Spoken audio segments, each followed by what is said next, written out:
Bardo coming at you with another edition of Bardo's Breakdown. Pleased to come to you on this beautiful Monday. I don't know where you all are, but it is beautiful here in Chicago today. Um, Welcome to Bardo's Breakdown. We've got 1 week of the college basketball season under our belt. It was interesting. It was exciting. So in today's show, what we're going to do, we're going to give you my team of the week, my player of the week. We'll have some other notable performances from certain players. And then I'll give you games to watch for the week. All right. And then I'll give some of my general feelings about the 3 games that I covered throughout the week. And then I'll take your questions. Okay. So let me say this. If you really want to have an experience like none other, consider joining the Bardo, the tribe, Bardo's Tribe. Go to bardostribe.com. We have the only basketball membership for fans like you that say that you're Big Ten fans, but really mean it. A lot of things that you can do. Let me pull this up real quick just to share this with you. Here's the site. When you come to this site, you'll get this pop up so you can get this triple threat, Stephen Bardo's Guide to Basketball Terminology. It's a pretty cool guide. It's free. But then here's the site, the best college basketball experience community in the Big Ten Conference. Just giving you guys a glimpse. There's different levels to this. You all want to be a part of this if you consider yourselves a college basketball fan. Here are the tiers: general admission, box suites, premium seating, and floor seats. That's the whole kit and caboodle. So go to bardostribe.com today to get in on this once-in-a-lifetime opportunity because, ladies and gentlemen, this isn't available anywhere else. Only here on Bardo's Breakdown, the Tribe, all right? So make sure you go to bardostribe.com to get your free copy of Triple Threat, Stephen Bardo's Guide to Basketball Terminology. All right, let's get into it. So the Big Ten team of the week for me are the Northwestern Wildcats. And you might be like, man, why would you say Northwestern Wildcats? Well, when you look at all the teams that were in action this week, everybody was in action, right? Northwestern has the best win of the Big Ten so far. Dayton is a quality opponent. I believe they're the highest rated opponent that any Big Ten team played this week. And so that was the best win in the conference this week, was Northwestern's win over Dayton at home. It was a great game. Go to BTN Plus to get that app because you could go back and watch that game. It was a heck of a battle. Northwestern was up. Dayton came back. Dayton has he's probably an All-American, Deron Holmes. Big man, is very skilled, and they did a good job of corralling him in the first half. He kind of got loose to start the second half, but Northwestern was able to make enough plays, and Ryan Langborg led the Northwestern Wildcats with 19 points in that victory over Dayton. And so, you know, that was, to me, that was the best win of any Big Ten team this week, this past week. So Northwestern is our team of the week here with those 2 wins over Binghamton. I think I said it right. Binghamton and Dayton. All right. Moving on, the player of the week is Big Ten player of the week for Bardo's Breakdown is Olivier Nkamhoua of Michigan. He had an outstanding week in 2 victories.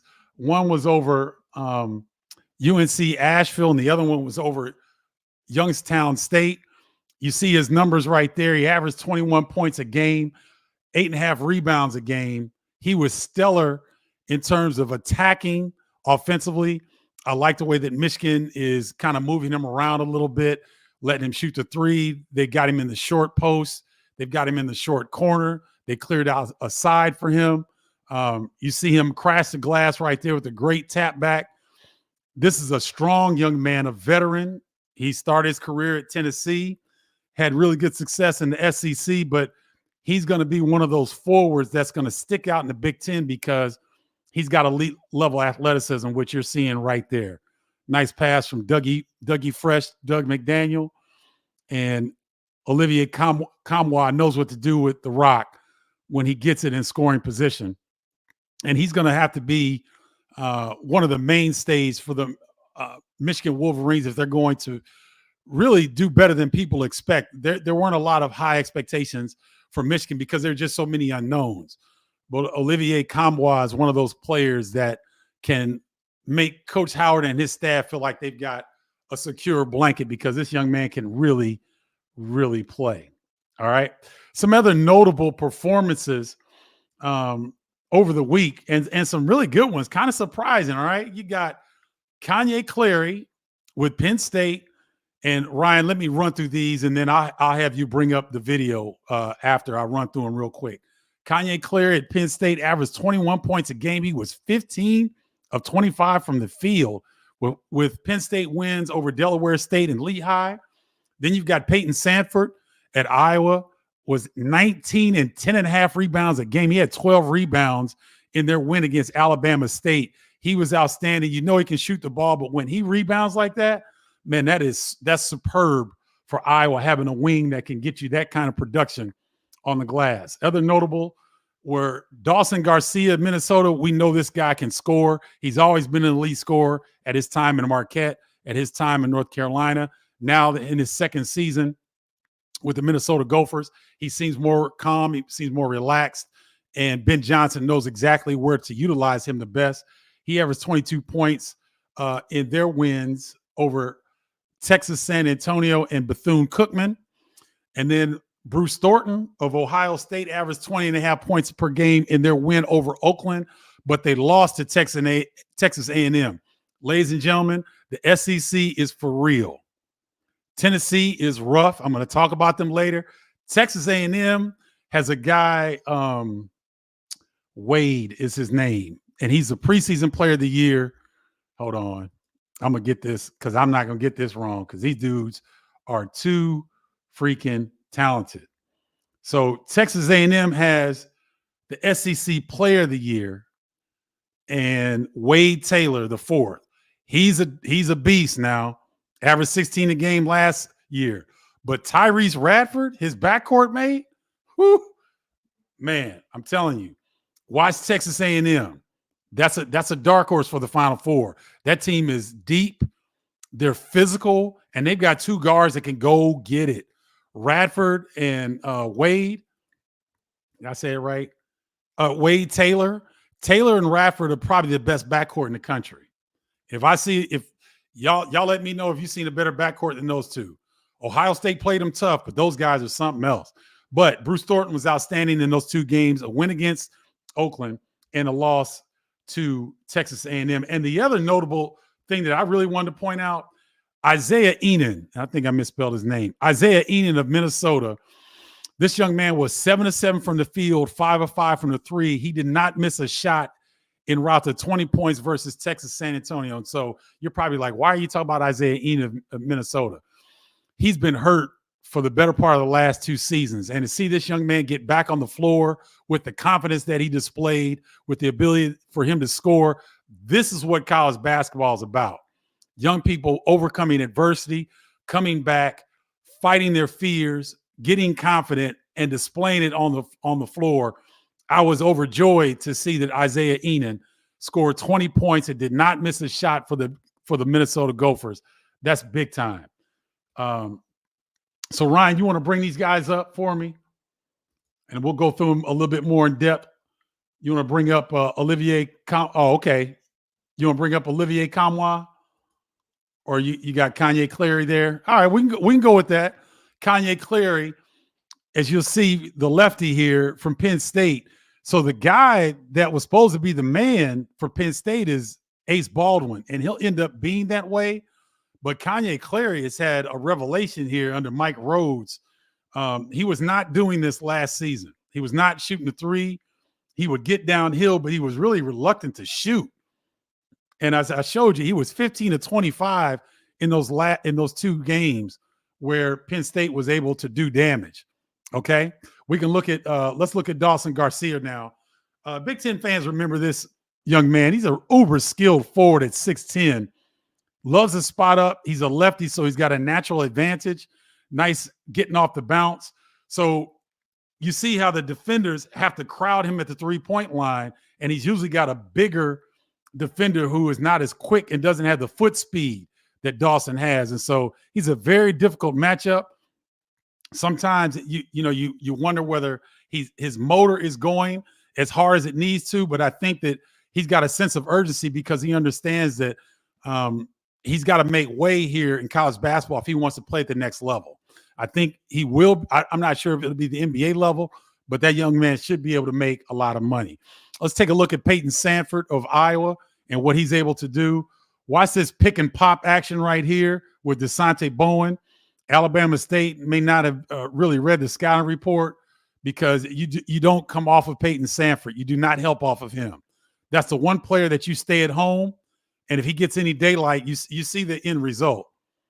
And the fact that he was able to get on the glass as well as he was, that's a great sign for the Iowa Hawkeyes when you've got a 6'7" guy that can shoot like this, but also give you 10 rebounds a game. And so it takes pressure off Evan Bronze and Ben Krikke up front, who are two impact transfers for Iowa, who are trying to find their way. But you got a guy like Sanford shooting the ball like that and rebounding. That's a big, big plus for Iowa. Let's go to Bruce Thornton at Ohio State. Really strong point guard right here. Nice up fake. This is against Texas A&M. It's a back and forth battle. Ohio State is still a relatively young team, even though they've got some impact transfers. But Bruce Thornton, to me, is their best player, and he showed it. You know, when the lights are brightest here against a nationally ranked ball club in Texas A&M, they'll probably be top 10 when the rankings come out. Bruce Thornton was getting anything that he wanted to. And if you notice, he's got a build like a football player, so you're not going to move him off of his path. He plays at his own pace. He sets his teammates up beautifully, but he mixes it in with looking for his shot as well. And then lastly, Isaiah Enon, the guy I was telling you about, 6'9", and he's really talented. Before he had these injury issues, he was really a bright star for the Gophers program. You see how long he is. So he's very versatile. He loves shooting the three, nice up fake, getting to the rim. You see how he's able to have very good body control. I think he's going to be a big-time surprise if he can stay healthy for the Minnesota Gophers. This is a young man that not a lot of people were counting on to be impact player for Minnesota. So the fact that he's overcome 2 years of injuries, the fact that he came back and played with that type of confidence, I'm overjoyed for the young man. So those are the outside of Olivier Nkamhoua, my player of the week in the Big Ten, those are other notable performances of players that had really, really good weeks. All right. Let's move to games to watch this week. You know what, Ryan? Go ahead. You could put the graphic up. My man Ryan, our producer, is doing a fantastic job. So tonight, while I'm trying to get through this show rather quickly, Michigan and St. John's are going to come on at 5:30 Central in Madison Square Garden. That's going to be a pretty good matchup. Xavier at Purdue. Xavier has really turned over their roster. Zach Fremantle, their very talented big, is out again with injury. I think Jerome Hunter is out with injury as well. So I don't expect Purdue to have too much problem with Xavier, but that's still a big name, Big East team coming in. So those are tonight. Tomorrow night, 3 great games. I'll be at Marquette, Illinois, not calling the game, just going to watch because I've got Illinois later on the week against Southern University on Sunday. So I want to go watch that. That's going to be a fantastic game. Marquette at Illinois. Then you've got Michigan State at Duke, and nothing else needs to be said. It'd be interesting to see what the Spartans do in terms of trying to shoot the basketball better. I believe they are 2 of 39 from the 3-point line in their first 2 games. That will change. And then Iowa at Creighton. Creighton is quietly one of the best teams in the country that not a lot of people are talking about. And this will be a stiff test for Fran McCaffrey and his club. Creighton is an outstanding ball club, and their venue, they pack about 18,000, 19,000 in almost every game. So that's a great home court advantage for Creighton and a great early season test for the Iowa Hawkeyes. Then we move to Friday, where we got a struggling Maryland Terrapins team who's 1-3 on the season. They dropped 2 games over the weekend in the Asheville tournament. They lost to Davidson. which is not a surprise. Then they lost to UAB, which was kind of a surprise. So Maryland really trying to find themselves. And thank goodness they've got a week of practice because they've got to go to Villanova, who is not like Villanova last year. They're much improved. And they've got some guys who were injured last year. They're back healthy this year. And to rub salt into the wound, Maryland's Hakeem Hart was a mainstay with the Terrapins for the last 3 seasons. He transfers to Villanova, and now he'll be facing his former team back at the crib in Philadelphia. So that's going to be interesting. Then Saturday, Rhode Island and Northwestern. Northwestern's playing a sneaky good non-conference slate. Dayton was an outstanding test for them. They get another one in Rhode Island, led by Archie Miller, who Big Ten fans will remember his last stop was at Indiana before they hired Mike Woodson. So Rhode Island and Northwestern will be a good one. And then Sunday, Indiana and UConn lock horns at Madison Square Garden in New York. And Indiana struggled against Army last night, but were able to come away with the victory. They're going to have to improve mightily before they face a UConn team that is loaded once again. Okay, so those are my games to watch this week. I will be Wright State at Indiana on Thursday, Big Ten Network. Then Morehead State at Penn State on the Peacock app, NBC Peacock on Friday. And then Sunday, Southern University at Illinois, Big Ten Network, okay? So again, Friday, Wright State at Indiana, Big Ten Network. I'm sorry, Thursday, Wright State at Indiana, Big Ten Network. Friday, Morehead State at Penn State, a lot of states in there, on Peacock on Friday night. And then Sunday, I believe Sunday afternoon or Sunday evening, Southern University at Illinois on Big Ten Network. So that's where I'll be this week. If you guys are interested in, I kind of give a behind the scenes, check out Bardo Life. I posted it in the Bardo's Breakdown group. I don't think I posted it on the page. I also posted it on my personal, and it's on YouTube and Twitter and everywhere else that you can find Bardo Media or me. And if you like that, check that out. It's a kind of behind the scenes. I try to give you where we stay, some of the places I eat, what the venues look like before people come in, kind of the excitement as the games build. Of course, I don't have any game footage because I'm actually calling the games, but I like to give you the behind the scenes look. So if you enjoy that, go to Bardo Life and you'll see season 3, episode 1 that I dropped here today. All right.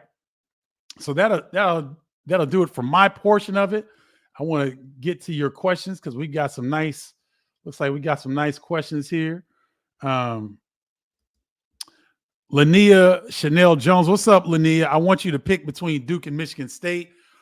Right now, Linnea, the fact that Duke lost to Arizona over the weekend at home, they're going to be breathing fire, just like Michigan State was breathing fire after losing at home in overtime at James Mason. A lot of question marks for Michigan State right now. And so I'm going to pick Duke because they're at home. But in March, it could be a different scenario because this Michigan State team is has a lot more veteran pieces than Duke, but they're not gelling quite as well as Tom Izzo would prefer to see right now. So I would, you know what? That's not in, I'm sorry. That's on a neutral court. I'm sorry. I'm still picking Duke because Kentucky and Kansas playing the other matchup. There's a Champions Classic. That's what it is. And it's here in Chicago tomorrow. Duke and Michigan State in Chicago on a neutral court, as is Kentucky and Kansas in the second matchup. I still like Duke. I think they're a little bit more cohesive at this point. I think Tom Izzo's got some things to work out with some of their veterans and incorporating their very talented freshman group. I like Duke in this one. What's up, Chef Brian X? Good to see you, my man. Hope all's well. What's up, Kyrie Thompson? Bardo, I watched the Michigan State. It was too much. Ty Walker, he made a ton of plays, but for MSU to get to the Final Four, Jay Akins needs to make a big jump. Agree? Yeah, all of them need to make a big jump, Kyrie. AJ Hoggard as well. There's something going on.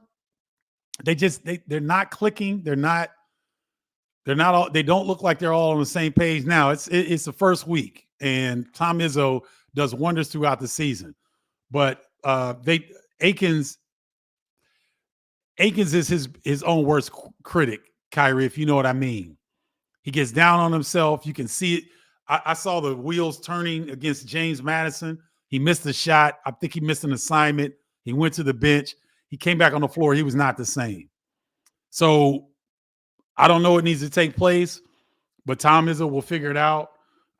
They will be one of the better teams in the country. Right now, they're not. Michigan looked good. Ron Charles, thanks for tuning in. Michigan looked really good. They surprised me. I was surprised at their ability to push tempo, to space out their opponents. And guys, Michigan is long. They're big at the wing. Now, Doug McDaniel, diminutive point guard. But outside of that, Terrence Williams is 6'7". Namari Burnett, they started him at the 2. He's 6'5". Terrence Williams, 6'7". Olivier Nkamhoua, 6'9". Who else did they start? I don't think Terrace Reed started, but Terrace is 6'9", 6'10". Will Cheddar is balling. Will Cheddar had a career high 20 points against Youngstown State. He's 6'8", 6'9". I mean, who am I missing in the rotation? They got some guys, man, and they're playing fast. Now I'm a little bit afraid of their lack of point guard depth because Jalen Llewellyn isn't back yet. But once he gets back, that Michigan team, they've got some talent, and they're long, and they're playing very, very well together right now. How concerned are you with Michigan State and Indiana? Not so much, Kevin. It's very early. Michigan State will work it out. They've got far too much talent to be in a funk from three-point land like they are. They'll bounce back. Indiana, I was a little concerned against Army last night. Indiana is, they're work in progress. Khalil, where I was pronouncing his name Kel-El because that's how it's pronounced. That's how it's spelled out, but it's pronounced Khalil. So Khalil, where is still trying to find his way. It's going to take him 10 to 12 games to really understand what Mike Woodson and his staff are expecting of the big man. But very talented. I saw a lot of he knocked down a 3. Skill-wise, there's no question. The young man I'm worried about is Mackenzie Mbako. I'm not worried about his ability to shoot the basketball, but he looks a little lost right now on the defensive end on how hard to play each possession. Now, I know he's a yes, sir, no, sir young man when I saw him over at practice, so I think that he'll accept coaching, but I'm a little bit concerned with him. I'm a little bit concerned with Caleb Banks and CJ Gunn. They're expected to make a big jump. I didn't see it against Army. Caleb Banks has been battling a little bit of a groin injury, so that might be slowing him down a little bit. But CJ Gunn, tantalizing prospect, really good athlete, pretty good scorer, but he just hasn't found the consistency yet. So that's what I'm a little bit concerned, more so concerned with Indiana than I am with Michigan State. What's up, Curtis Dietz? I went to my first collegiate game of the season. Illinois State at St. Louis has leave, and I believe yes, he was at Illinois. Oh, wow. Okay. Hoop Baller Scoop. How's Terrence Shannon looking for the Illini so far? He looks like one of the best players in the country right now. His jumper's falling. He's been aggressive. He's been better on the defensive end. And I think that he's been challenged by Brad Underwood. So Terrence looks like Terrence looked last season at the beginning of the year. Shooting lights out from 3. Let's see if he can maintain it because he seemed to drop off a little bit once Big Ten Conference play resumed. What's up, Michael Allen? I will be on the Wright State at Indiana Call Thursday on Big Ten Network. Morehead State at Penn State Friday night on Peacock app, NBC. Sunday afternoon, evening, Southern University at Illinois, Big Ten Network. That's where I'll be this week. Thanks for tuning in, my man. Oh, yes, I will be at that game as well. It's going to be a heck of a ball game. Great test for the Illini early. Marquette is a top 5 ball club. Hopefully, Tyler Kolek, their outstanding guard, was injured at the end of their last game. I think he hobbled off the court and didn't play the last 7 minutes. I know Tyler Kolek well. He'll be ready for Illinois. What is this mess? I get these Okay. Definitely have to block them because that is some spam. Uh, oh, what's up, Derek? Tyshawn Breland. Now, Derek, I sent you some Bardo's breakdown gear. I ain't never hear from you. Sent it to your home address. Didn't get a message or anything. Right? If you got it, just shoot me a note or something. Let me know you got it. If you didn't, somebody else is walking around with your gear, partner. But thank you, man. I appreciate that. Um, let's see. James Madison is for real, ladies and gentlemen. They got an overtime victory against Michigan State. They went to Kent State, and it's the best game of the year in college basketball. Go back and watch it. James Madison at Kent State. Kent State was up 5 points with 24 seconds left. James Madison forces overtime and wins in overtime. So James Madison, here's how good their sports programs are right now. The football team is undefeated. They're top 25. Was it the men's soccer team beat the number one team in the country? And then the men's basketball team goes on the road, beats Michigan State in overtime, and goes on the road, beats MAC favorite Kent State in overtime on the road. So James Madison is having themselves quite a time.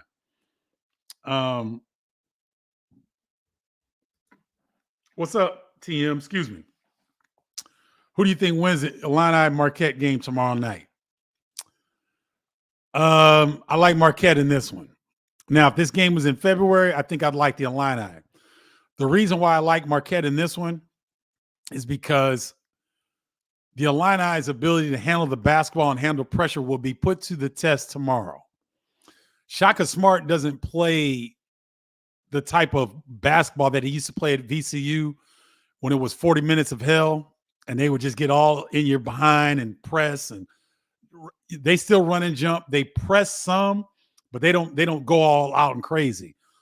But the last two times that Illinois and Marquette, well, not the last two times, the second time or the Illinois and Marquette have played each other one time in the last 2 or 3 seasons.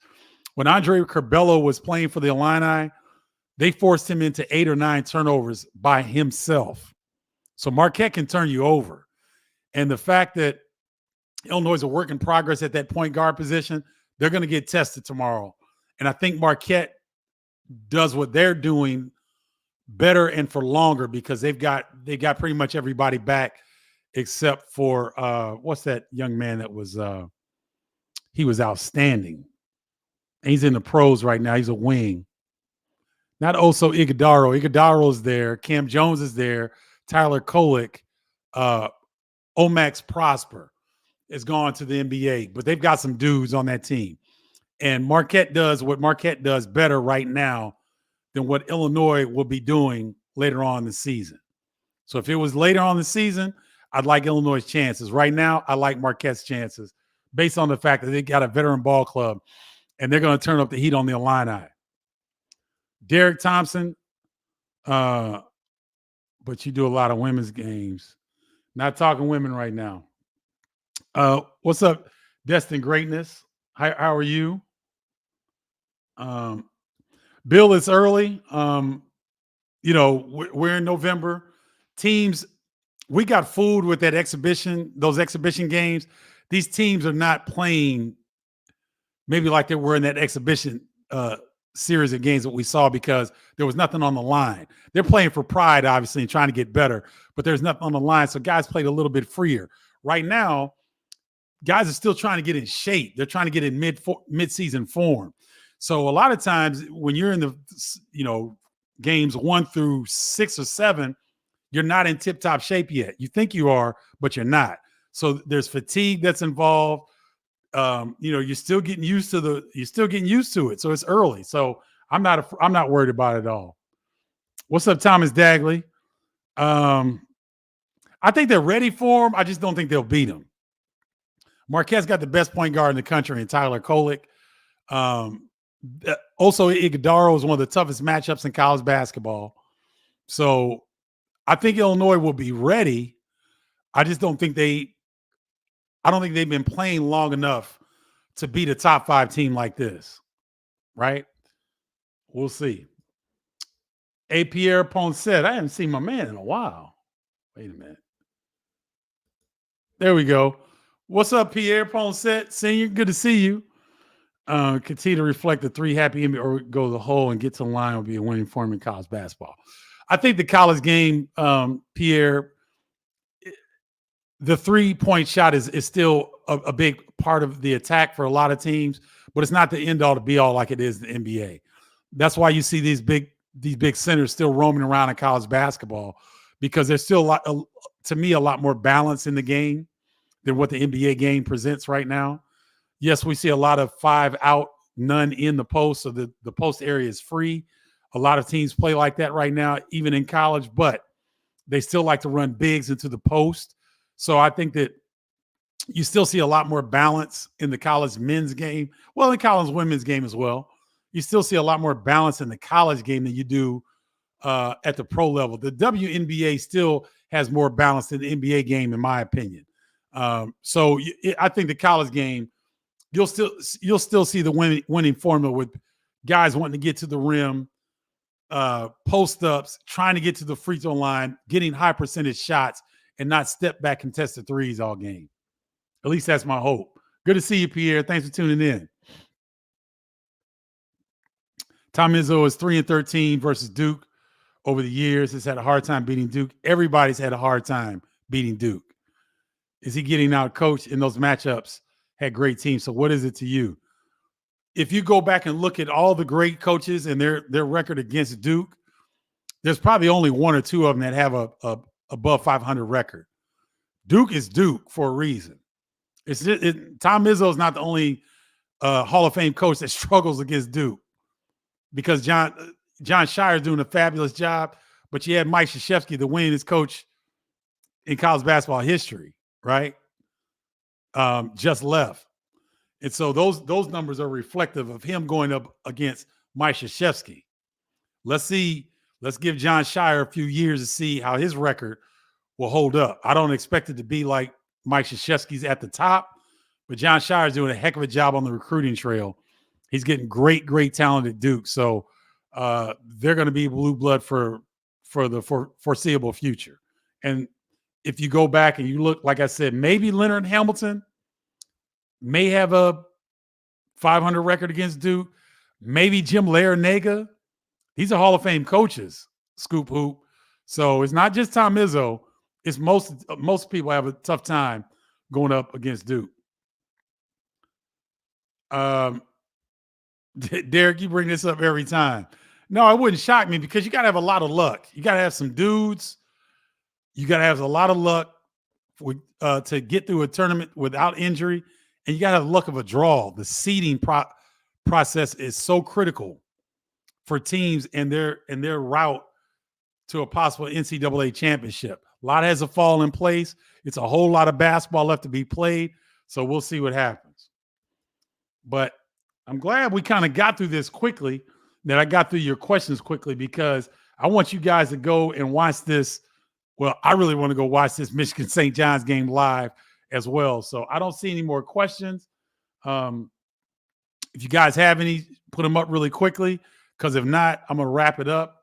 Again, I want to really encourage you guys to consider joining the Tribe. It's a Big Ten fans basketball community unlike anything else that you'll see.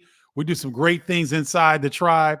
Go to Bardo's Tribe, BARDOS, tribe.com. Get your free copy of Triple Threat, Stephen Bardo's Guide to Basketball Terminology. I have a lot of fun fusing jazz and hip hop with basketball terminology. Get your guide so that when I say certain things on the air, you'll be like, oh man, I know what he's talking about, because I'm clowning this year. This is going to be my best year ever. Every year is going to be my best year ever moving forward, because I'm loving what I'm doing. I'm having fun. And those of you that join the Tribe in the various memberships, because we got 4 different levels, you will be a part of that enthusiasm as well. And I hope to create some enthusiasm with you. So go to Bardo's Tribe to get your free copy of Triple Threat, Stephen Bardo's Guide to Basketball Technology. You don't want to miss it. You can join the Tribe by texting me 312-847-2739. Thank you so much for joining, ladies and gentlemen. I appreciate you guys. And until next time, holla, y'all.